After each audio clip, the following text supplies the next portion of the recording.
If you're doing all the right things, and you've got to be right with God, right? Well, not exactly. We'll talk about on this week's episode of Journey at Home.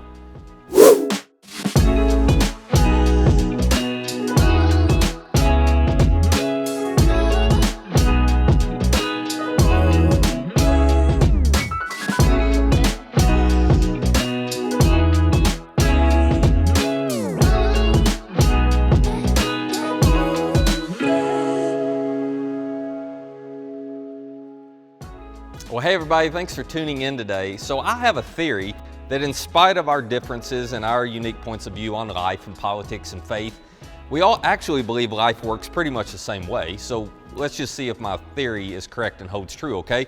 I'm gonna give you a sentence and I want you to finish it in your mind. Are you ready?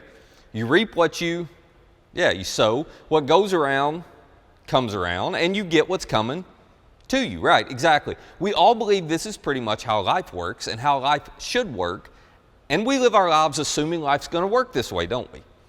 But Jesus, well, he introduced an entirely different dynamic into the world. He said sometimes people don't get what they deserve. Sometimes they don't reap what they sow. Sometimes they get grace instead. Now, grace is the unearned, undeserved, unconditional love and favor of God. Grace says you can be forgiven no matter what you've done.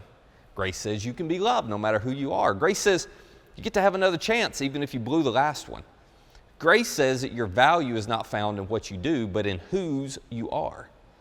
And it's the most difficult truth about God to accept and embrace because, well, it's so contrary to how life works, isn't it? Grace upends everything that we know about life. It's the exception to all the reap what you sow rules of life. And yet grace is what we crave most when we mess up, but we want to give the least when someone messes us up, isn't that true? I mean, grace just doesn't feel fair. So even though God offers it to everybody, many of us resist it. Some of us resist it because we feel like we don't deserve it. We messed up too many times, you know. Others of us resist it because we don't think we need it. We think we're good enough on our own. But according to Jesus, we're actually all in desperate need of grace. Today, we're wrapping up this series where we're answering a big question. The question is, well, what's God really like? It's an important question because how we think about God matters. I mean, how you think about God, it determines your approach to life, it defines what you value in life. And the reality is, it is tough. It is really tough to get life right if you get God wrong. And throughout history, humans, we've always had a tendency to get God wrong because we naturally gravitate towards the idea that our relationship with God is based on our behavior. In other words, the better a person I am, the more God loves me. That just makes sense. If I do enough good things, then God's good with me. In the first century, well, they believed that religious leaders naturally were closest to God, and then practicing religious Jews were next because they were trying to do all the right things, and then there were the sinners and the tax collectors. They weren't really trying at all, and nobody believed God cared about them. And that same basic idea, if you think about it, it still exists today. We just changed the names, right? But when Jesus showed up on the scene, you know what he did? He took that idea and he flipped it upside down. He started hanging out with sinners and tax collectors. And he didn't require them to change anything at first. He didn't require them to clean up their lives to hang out with him. He'd just go to their parties. He'd hang out with them at dinner. He'd show up to meet their friends. So these people who were nothing like Jesus, they liked him and he liked them, and I think he did it because God's greatest desire and God's primary focus is to help people who are lost relationally come home to their Heavenly Father. It's a point Jesus was making when he told what's probably his most famous story, the story of the prodigal son. He just wanted to help us all understand what God is like. That he's like a father who patiently and lovingly waits for his rebellious younger son to come on home. A younger son who clearly, you think about it, clearly fell into the category of a sinner and tax collector. You know, he deserved to get what he had coming to him. But when he comes home, that younger son wasn't met with a reap what you sow mindset. He was met with lavish grace and unconditional love from his father. And for those of you who can relate to that son, well, that's really good news to know your Heavenly Father, he's waiting to welcome you with open arms. He throws a party whenever you come home to him. He's that excited to restore a relationship with you. That's great news, but that's not actually the main point of Jesus' story. See, he actually told the story to help all the religious leaders and all the church people understand what God was really like. And to do that, he had to introduce one more character into the story. Because there was a younger son, but there was an older son. There was a younger brother, but there was an older brother. And here's how the rest of the story goes. Jesus tells us that, as the party's going on with the father and the younger son, meanwhile, the older son, well, he's out in the field. What's he doing in the field? Well, he's working, of course. He's a rule follower. He's a responsible son, right? He's not wasting his inheritance out in Vegas. He's where he's supposed to be, doing what he's supposed to be doing. He's being responsible. And Jesus tells us when he came near the house, he heard the music, he heard the dancing. I mean, this was clearly no ordinary party. He didn't have to even go in the house. He just got close to it and he realized, man, something's going on. This is the biggest party that we've ever had around here. Dad's never done this before. And so Jesus says he called one of the servants and he asked him, okay, what's going on? I checked the schedule, nothing's on it. Nobody told me there was a party. Help me understand. And the servant says, well, your brother has come. Your father, he killed the fattened calf because he has him back safe and sound.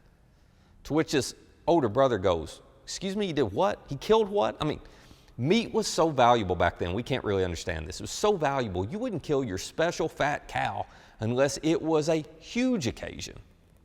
Because once you kill him, you can't preserve the meat from that cow for very long. So you only killed it when there was a reason to celebrate that was so big you were willing to invite the whole community over to eat, right? And that's what happened. And the older brother, when he sees it, he's just caught off guard by all of it. Now, here's a little pro tip for you, okay? You can tell what someone really values by their reactions. Sometimes we all fake actions, but nobody can fake reactions. And the older brother's reaction tells us all we need to know. Jesus tells us in the story the older brother became angry and he refused to go in the house. He refused to join the party. And for those of us who think, well, heck yeah, of course, he shouldn't have gone into that party. He's the only rational person in the story. The dad just welcomed this rebellious son back and threw him a party. Are you kidding me? What's that teaching the kids, Are we teaching him he can be irresponsible and get away with it? You just do what you want when you want. There aren't any consequences. Great job parenting, Dad, If you can sympathize with that older brother, listen, I get it. After all, haven't we all been in situations where we did the right thing and we lost, but we watched somebody else do the wrong thing and win? We tried to do the right thing in relationships and we still ended up all alone. They didn't care about doing the right thing. They're getting married this weekend. We did the right thing at work. We refused to play politics. We refused to lie about them. We refused to weasel our way in. But they lied, they cheated, they ran over people, and they got the promotion we wanted. That kind of stuff's frustrating, isn't it? Which is why I think there's a little older brother in all of us. There's something in us that just goes, nope, I am not going to celebrate the fact that he's back, that she's back. I'm not throwing a party. They got to work their way back in. They got to make up for what they messed up. They've got to prove they've changed. But maybe, for all of us who feel that way, we're forgetting something. See, you can be sure that the younger brother will eventually get what's coming to him. Not because the father is going to do it, but because sin, it always comes prepackaged with a payment. You can't avoid paying the penalty of sin. That's why God doesn't have to or try to get people. I mean, sin takes care of that. It always gets people. Younger brothers who rebel, they always have to pay a price. But when we decide to be the older brother, when we decide to take the role of judge and jury, well, guess what we've done? We have just invited our own sin into our lives. And guess what? That sin, it comes prepackaged with a penalty and a payment too. Anyway, back to the story. So Jesus tells us that when the father hears about it, he went out and he pleaded with his older son to come to the party. See, the father was just as willing to pursue the older son as the younger one. He wants the younger brother back home, the older brother back at the party. He wants the whole family together. But this older son, he answered his father. He said, look, all these years I've been slaving for you. I have never disobeyed your orders. But you never gave me even a young goat so I could celebrate with my friends. But then when this son of yours, who squandered your property with prostitutes comes home, oh, you killed the fattened calf for him. You see, the older brother, I think he had missed the relationship that his father wanted with him just as much as the younger brother had missed the relationship that the father wanted with him. Think about it. This older brother, he's talking about his dad like they have some master-slave relationship. Dad, I did my part. Now you owe me, You haven't paid up yet. I did all the right things, but you didn't do right by me, and it's not fair, Dad. You're not fair. You ever felt that way about God? It's like, God, I lived a good life, but you let these bad things happen to me anyway. I made the right decisions, but they still got what I wanted. God, you're not fair. You owe me. Well, if you've ever felt that way, maybe it's because you have missed the heart of your Heavenly Father. Maybe you miss the essence of the relationship that He wants with you. Maybe you should lean into what the father in this story says next. He looks at his older son and he says, my son, you're always with me, and everything I have is yours. But we had to celebrate. We had to be glad because this younger brother of yours, he was dead relationally. He was dead to us. He's alive again. He was lost relationally. He's found now. See, there were two different sons. They both lived two different lives. But unfortunately, they both had this in common. They both missed a relationship with their father. They both chose to relate to their dad in a transactional way instead of a relational one. They both were disconnected from their father because they didn't realize his love for them.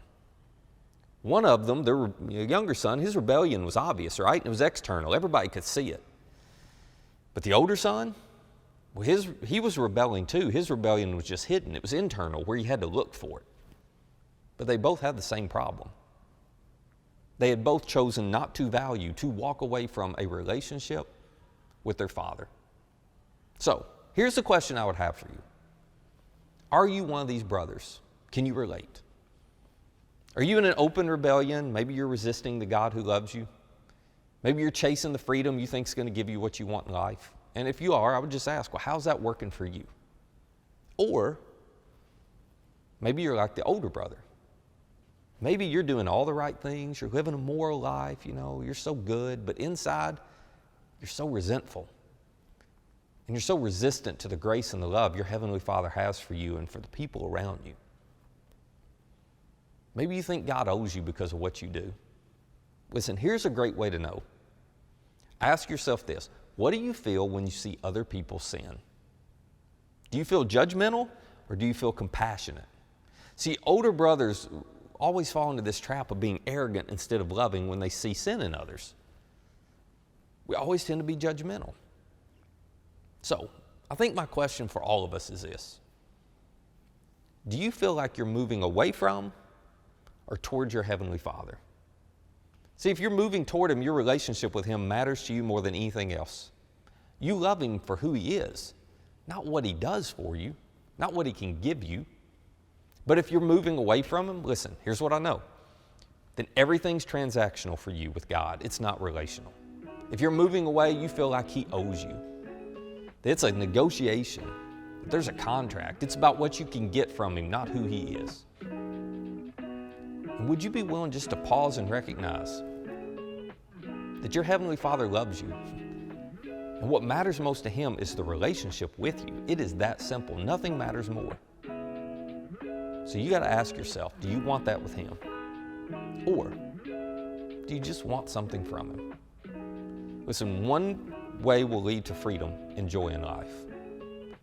But the other is going to leave you miserable, always wanting a little bit more.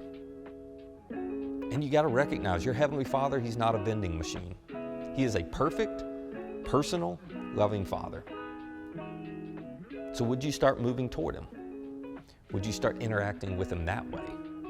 Because that is what your God is really like.